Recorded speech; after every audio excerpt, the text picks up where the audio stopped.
네, 안녕하세요. 원리를 설명하는 강사 컴퓨터사초의 최우성입니다. 자, 빠르게 정리하는 엑셀 데이터 입력 관련 팁이라고 좀 오늘 강의를 좀 해보도록 할게요. 자격증을 하든지 실무를 하든지 직접 데이터를 입력을 해봐야 이 데이터가 어떤 식으로 입력이 되는지 알 수가 있거든요. 근데 보통은 입력을 하지 않고 남의 걸 바꿔서 시작을 하거나 자격증 같은 경우는 입력하는 게 거의 없어요. 그냥 편집하는 정도나 아니면은 입력된 데이터를 컨트롤하는, 그러니까 분석 툴이라고 해야 돼요. 분석 툴을 얼마나 잘 활용하느냐, 그런 거에 포커스가 좀 둬서 가르치고는 있습니다만, 입력 자체가 굉장히 중요하고요. 컴퓨터 공부를 하다 보면 이제 이런 말이 있죠. GIGO라고 해서 가비지 인 가비지 아웃이라고 합니다. 쓰레기라고 하는데요. 쓰레기를 집어넣으면 쓰레기가 나온다. 그죠? 컴퓨터의 정확성을 나타내는 용어고, 동시에 수동성이죠. 사람에 의해서 이제 결과가 나오다 보니까. 근데 이제 수동성은 좀 제외해두고 오늘은 정확성에 대해서 좀 정리를 하도록 하겠습니다. 그러니까 데이터를 정확하게 입력을 해야 결과도 제대로 나오겠죠. 그죠? 그래서 이제 저희가 엑셀에다가 데이터를 입력을 하는데요. 도대체 어디에다 데이터를 입력하냐? 이렇게 조그마한 사각형을 우리가 셀이라고 합니다. 이렇게 해서 셀 구분선이 지금 여기 보이고 있는 거 있죠? 이게 셀이라고 합니다. 이렇게 셀. 이 셀들이 한 시트에 171억 개 정도가 셀들이 있습니다. 그죠? 그래서 그 셀에다가 데이터를 입력을 하는데 상대방하고 이제 얘기를 할 때 이 셀 저 셀이라고 하면 어느 셀인지 아세요? 모르죠.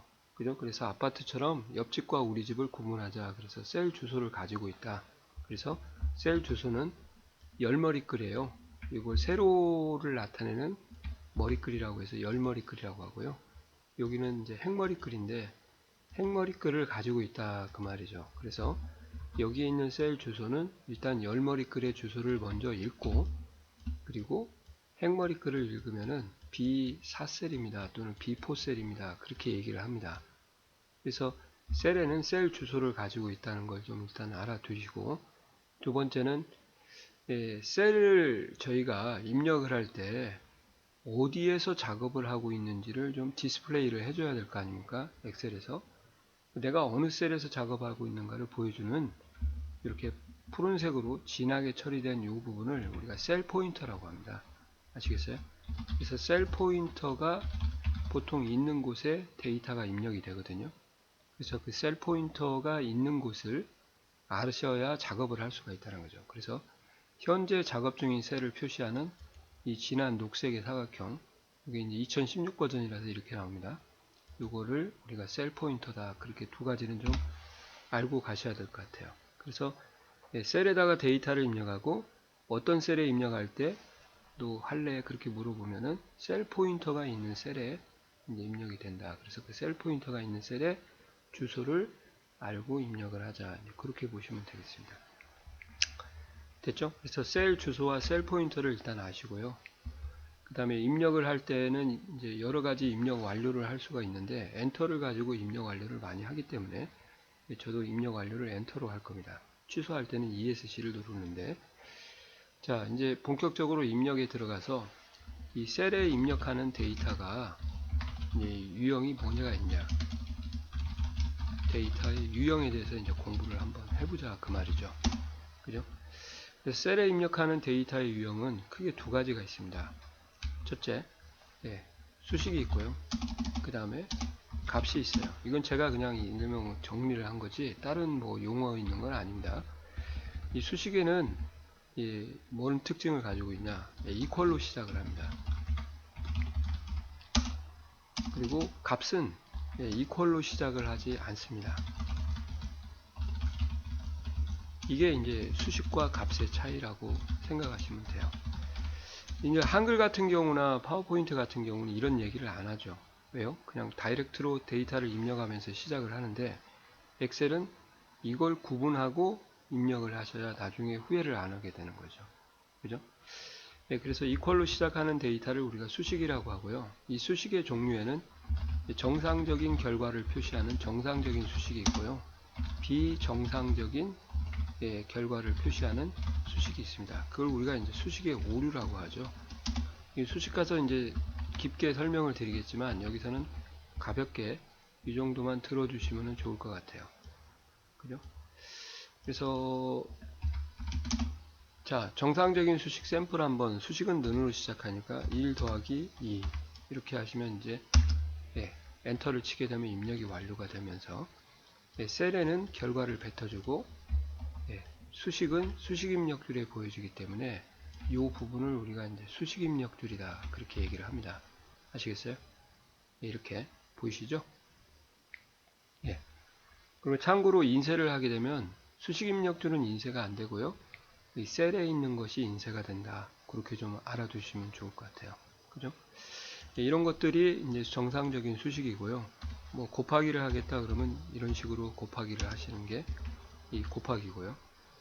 나누기는 뭐 슬래시를 쓰는 거니까 그 수식에 가서 다시 한번 말씀을 드릴 거고, 정상적인 수식은 결과가 정상적으로 나온다 그렇게 보시면 돼요.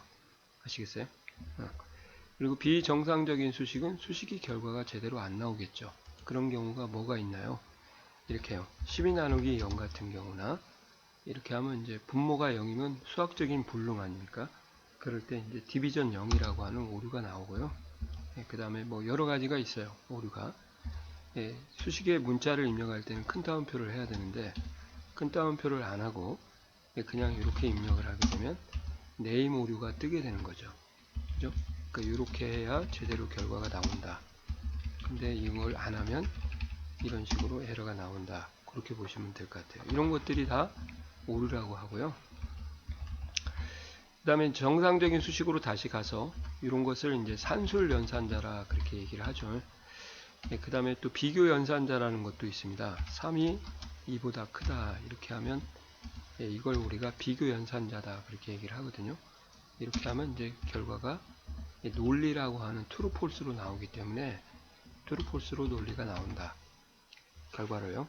그리고 이제 세 번째는 문자 형태로 결과를 뱉어주는 연산자가 있습니다. 앰퍼샌드라고 하죠. 그래서 뭐 이렇게 얘를 가지고 한번 2하고 앰퍼샌드하고 이렇게 하시면은 2하고 true가 나오죠. 이렇게 해서 두 개의 p 연산자를 서로 결합하는 연산자, 이것을 이제 문자 결합 연산자 앰퍼샌드라고 하죠.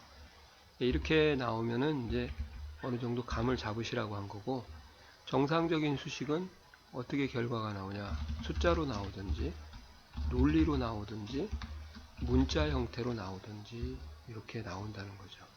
이거를 좀 이해가 안 되시면 다시 한번 해볼게요. 최우성 이렇게 하고 앰퍼샌드 하고 제가 강사를 이렇게 하겠다 그러면 이렇게 나오는 거죠. 그죠? 띄어쓰기 하겠다 그러면 여기 안에서 띄어쓰면 되는데, 이런 식으로 p 연산자가 숫자가 오든 문자가 오든 결합을 시켜주는 겁니다. 한 번만 더 해볼까요?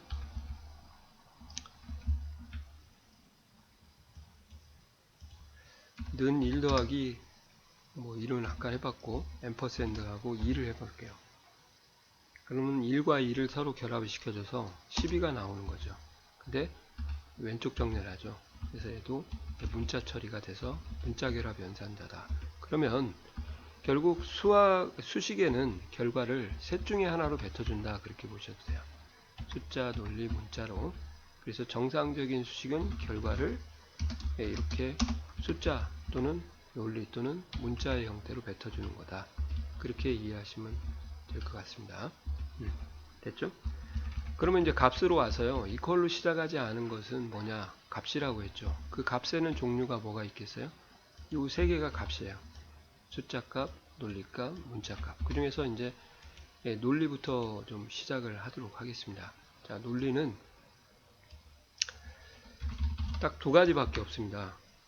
true하고요. 그 다음에 false라는 값으로 이렇게 두 가지 값이 있어요.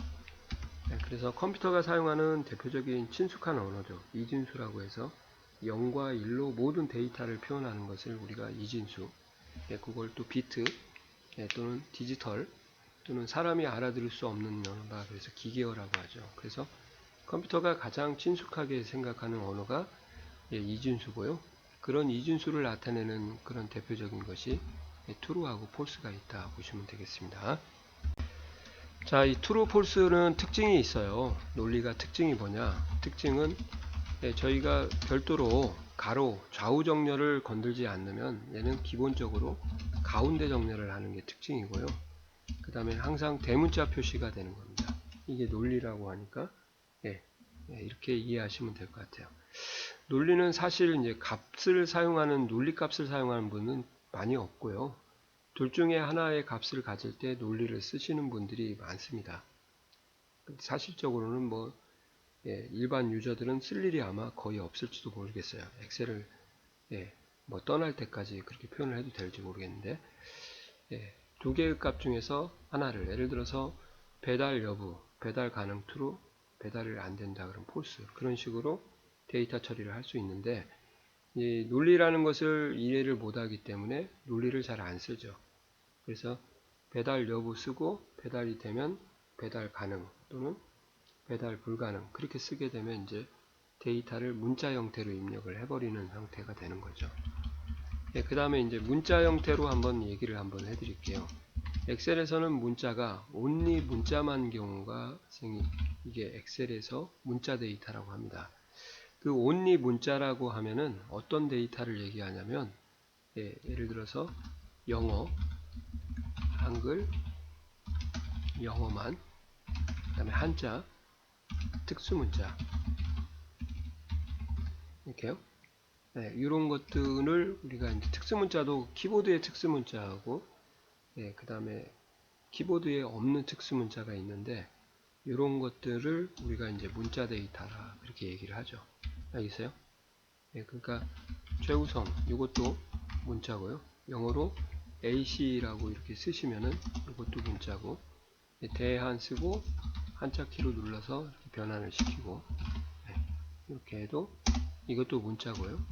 이렇게 해도 문자고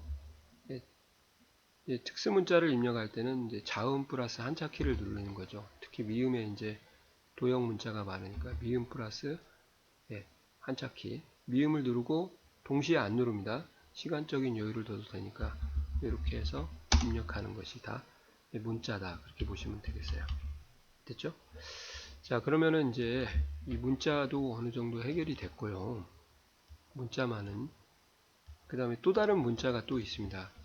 문자하고 숫자가 결합이 되면은 또는 숫자하고 문자가 결합이 돼도 이것을 엑셀에서는 문자로 취급을 해줍니다. 예를 들어서 1학년 그죠? 여기는 뭐 이런 식으로 한번 볼까요? 뭐라고 해야 되냐?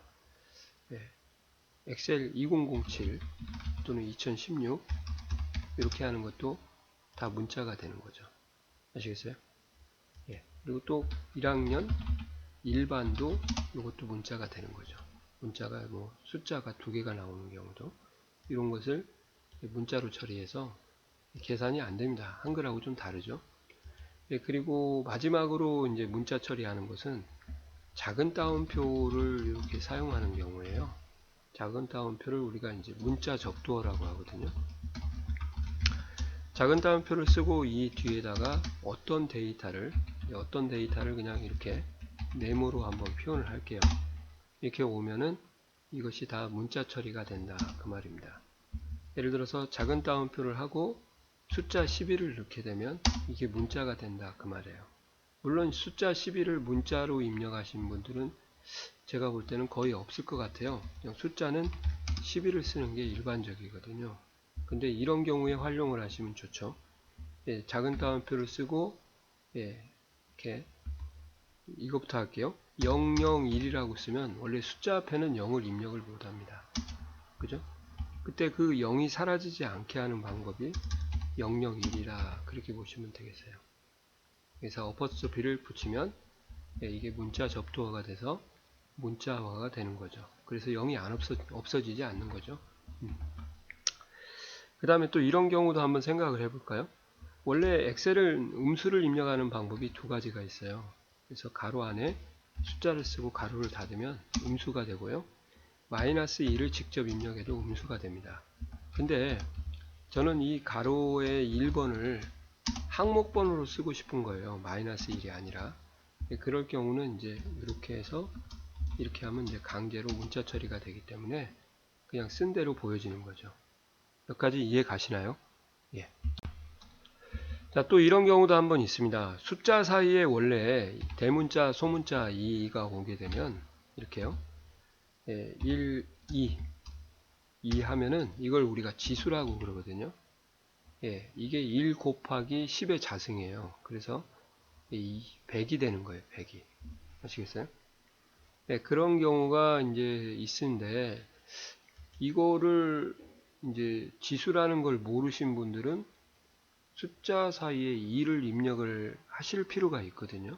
근데 지수로 자꾸 바뀌니까 이게 왜 그럴까요? 이제 그렇게 질문하신 분도 있는데 그럴 경우는 작은 따옴표를 하고요. 1, 2하고 2를 써주시게 되면 문자화가 되는 거죠.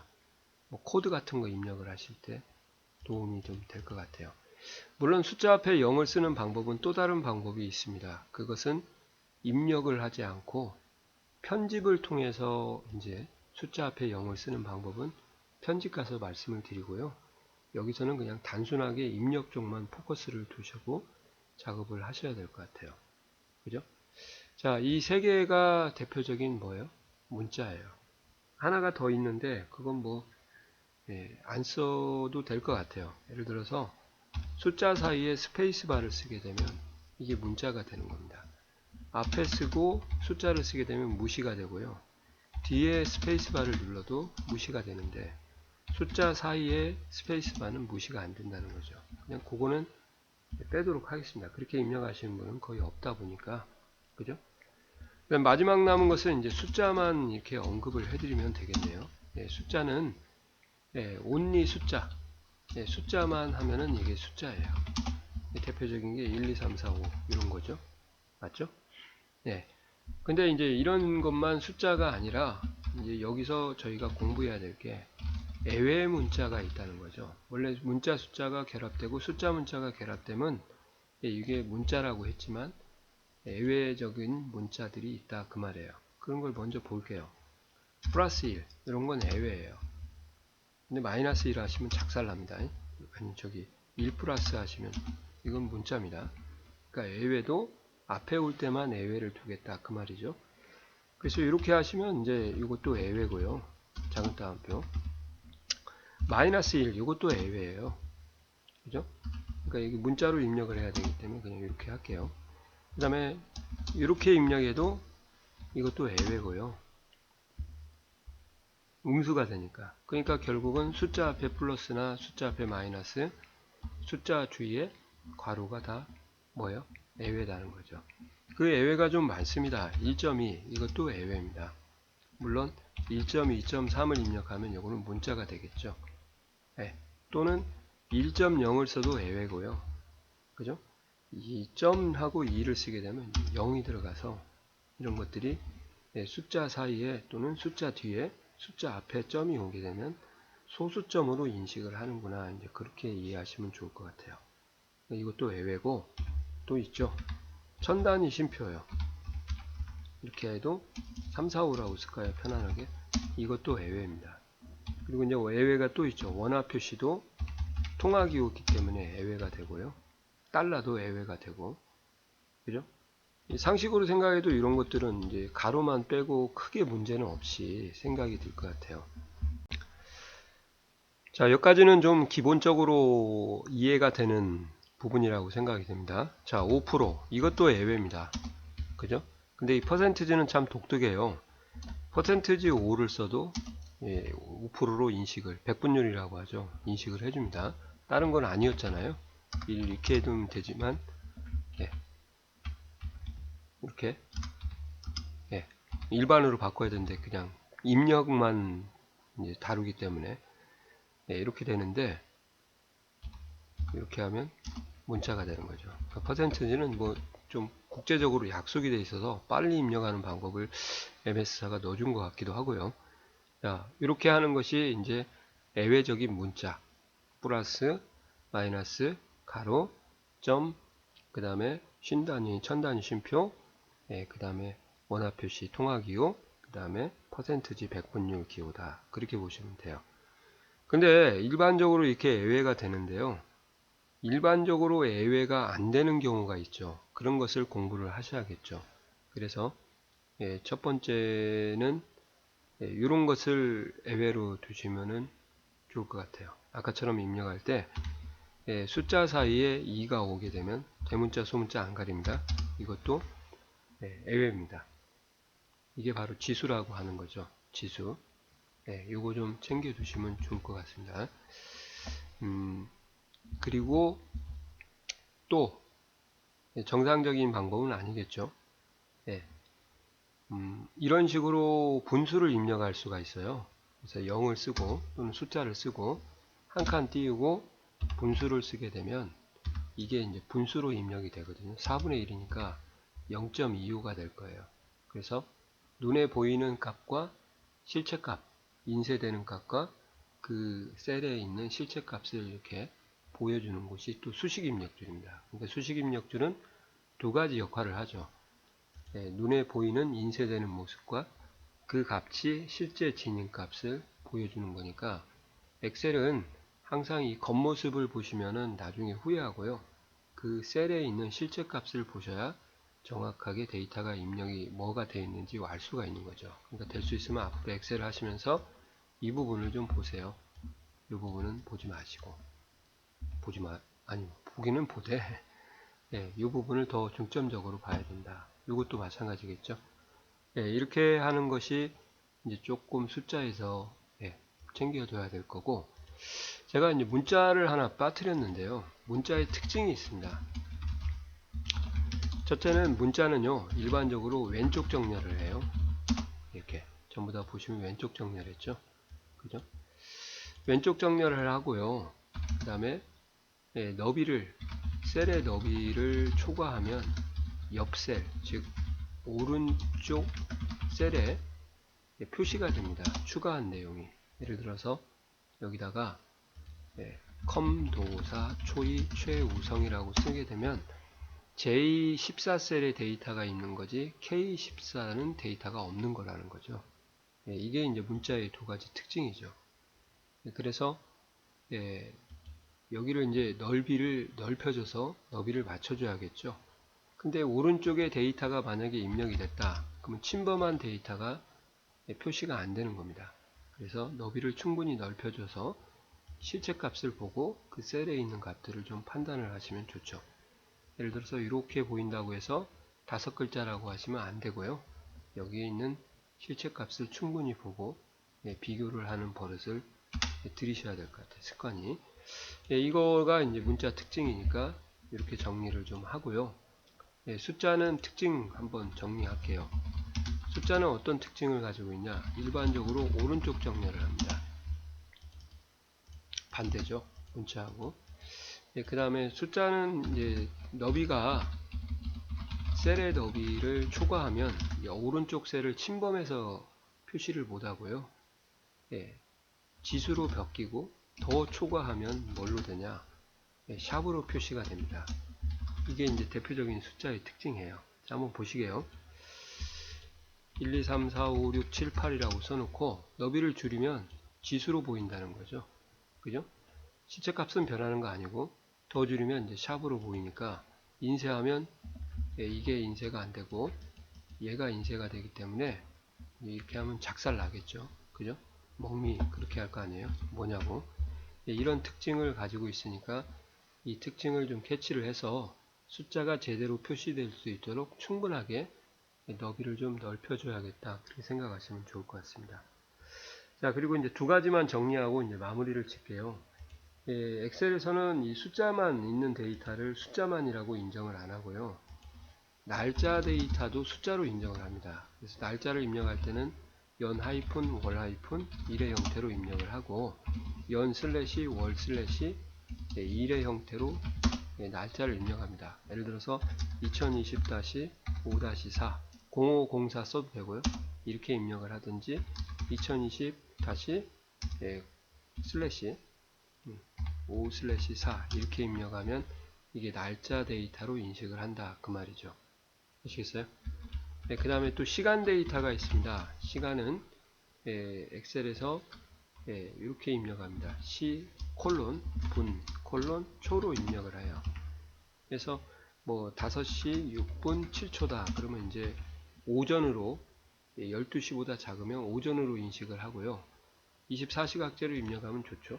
17시 6분 7초다 그러면 이제 여기가 24시각제로 보이지만 실제 값을 보면 이제 오전, 오후, PM으로 붙게 되는 거죠. 그러니까 이렇게 입력을 하시는 게 시간 데이터다. 그래서 두 개를 만약에 입력을 한다. 그러면 이게 5시 6분이냐, 5분 6초냐 고민하지 마세요. 고민하는 순간에 초는 지나갑니다. 그래서 두 개만 입력하면 초가 생략이 된다. 이렇게 해서 5시 6분이 되는구나. 거기까지 아시면 이게 엑셀의 데이터를 이제 정확하게 입력을 하자라는 그런 취지로 제가 강의를 한 거고요. 이거 아시면은 이제 엑셀을 엑셀답게 데이터를 입력하시는 것은 가능할지 싶습니다. 제 개인적으로 볼 때는. 그죠? 그래서 데이터를 입력을 할 때 정말 똑바로 입력을 하자 하는 것이 이렇게 빠르게 정리하는 엑셀 데이터 관련 팁 이렇게 좀 알아두시면 좋을 것 같아요. 그리고 이런 걸 토대로 이제 데이터를 입력하는 유형 또 다른 방법 그런 것은 이제 추가적으로 입력 관련 팁이라고 하기보다는 입력을 빠르게 하는 방법이라고 하는 강의를 또 한번 올려볼 테니까요. 그걸 보시고 이제 추가적으로 공부를 더 하시면 될 것 같아요. 좀 이해가 가시나요? 빠르게 한다고 해도 동영상이 좀 녹화가 좀 많이 됐을 것 같아요. 자, 여기서 빨리 마무리하도록 하겠습니다. 자, 수고하셨습니다.